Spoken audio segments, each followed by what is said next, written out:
వాక్యాన్ని ఎలా వినాలి? శ్రద్ధ కలిగి వినాలి.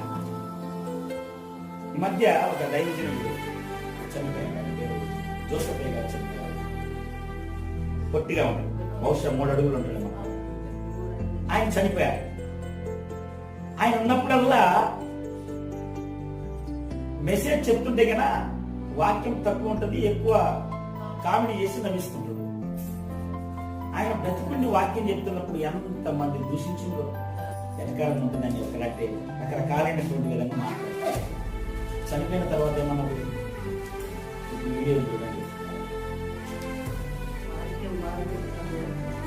అంటున్నారా లేదా? మనిషి అప్పుడు చెప్పింది ఆయనే, ఆ చెప్పినటువంటి మాటలే ఇప్పుడు వింటున్నాం, కానీ మనం వినేటువంటి ధారణ లేదు. కాబట్టి వాక్యం కట్టబడేటువంటి స్థితి